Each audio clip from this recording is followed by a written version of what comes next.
Popular ou populista.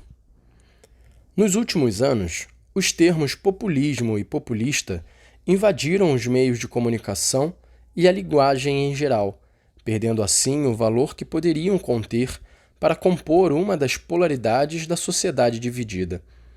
Chegou-se ao ponto de pretender classificar os indivíduos, os grupos, as sociedades e os governos a partir da divisão binária populista ou não populista.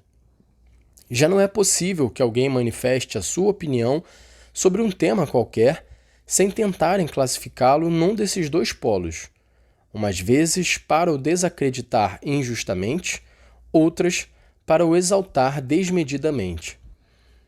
Mas a pretensão de introduzir o populismo como chave de leitura da realidade social contém outro ponto fraco. Ignora a legitimidade da noção de povo. A tentativa de fazer desaparecer da linguagem esta categoria poderia levar à eliminação da própria palavra democracia, cujo significado é precisamente governo do povo. Contudo, para afirmar que a sociedade é mais do que a mera soma de indivíduos, necessita-se do termo povo. A verdade é que há fenômenos sociais que estruturam as maiorias, existem megatendências e aspirações comunitárias. Além disso, pode-se pensar em objetivos comuns, independentemente das diferenças, para implementar juntos um projeto compartilhado. Enfim, é muito difícil projetar algo de grande a longo prazo, se não se consegue torná-lo um sonho coletivo. Tudo isto está expresso no substantivo povo e no adjetivo popular. Se não se incluíssem na linguagem, juntamente com uma sólida crítica da demagogia, ter-se-ia renunciado a um aspecto fundamental da realidade social. Subjacente encontra-se um mal-entendido. Povo não é uma categoria lógica, nem uma categoria mística, no sentido de que tudo que faz o povo é bom, ou no sentido de que o povo seja uma entidade angelical. É uma categoria mítica. Quando explicas o que é um povo, recorres a categorias lógicas, porque precisas de o descrever. É verdade, elas são necessárias, mas deste modo não consegues explicar o sentido de pertença a um povo. A palavra povo tem algo mais que não se pode explicar logicamente. Pertencer a um povo é fazer parte de uma identidade comum, formada por vínculos sociais e culturais. E isto não é algo de automático, muito pelo contrário. É um processo lento e difícil, rumo a um projeto comum. Existem líderes populares, capazes de interpretar o sentir de um povo, a sua dinâmica cultural e as grandes tendências de uma sociedade. O serviço que prestam, congregando e guiando, pode ser a base para um projeto duradouro de transformação e crescimento, que implica também a capacidade de ceder o lugar a outros na busca do bem comum.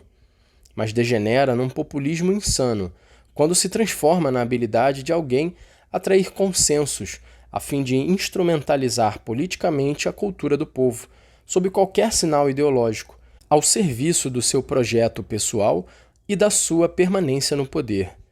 Outras vezes, procura aumentar a popularidade, fomentando as inclinações mais baixas e egoístas de alguns setores da população. E o caso agrava-se quando se pretende, com formas rudes ou sutis, os servilismos das instituições e da legalidade. Os grupos populistas fechados deformam a palavra povo, porque aquilo de que falam não é um verdadeiro povo. De fato, a categoria povo é aberta. Um povo vivo, dinâmico e com futuro é aquele que permanece constantemente aberto a novas sínteses, assumindo em si o que é diverso. É falo não se negando a si mesmo, mas com a disposição de se deixar mover, interpelar, crescer, enriquecer por outros, e assim pode evoluir. Outra expressão degenerada de uma autoridade popular é a busca do interesse imediato. Responde-se a exigências populares com o fim de ter garantido os votos ou o apoio do povo, mas sem avançar numa tarefa árdua e constante que proporcione às pessoas os recursos para o seu desenvolvimento. de modo que possam sustentar a vida com seu esforço e criatividade. Nesta linha, deixei claro: longe de mim propor um populismo irresponsável. Por um lado, a superação da desigualdade requer que se desenvolva a economia, fazendo frutificar as potencialidades de cada região e assegurando, assim, uma equidade sustentável. Por outro, os planos de assistência, que ocorrem a determinadas emergências, deveriam considerar-se apenas como respostas provisórias. A grande questão é o trabalho. Ser verdadeiramente popular, porque promove o bem do povo, é garantir a todos a possibilidade de fazer germinar as sementes que Deus colocou em cada um, as suas capacidades, a sua iniciativa, as suas forças. Esta é a melhor ajuda para um pobre, o melhor caminho para uma existência digna. Por isso, insisto que ajudar os pobres com dinheiro deve sempre ser um remédio provisório para enfrentar emergências. O verdadeiro objetivo deveria ser sempre consentir-lhes uma vida digna através do trabalho. Por mais que mudem os sistemas de produção, a política não pode renunciar ao objetivo de conseguir que a organização de uma sociedade assegure a cada pessoa uma maneira de contribuir com as suas capacidades e o seu esforço. Com efeito, não há pobreza pior do que aquela que priva do trabalho e da dignidade do trabalho.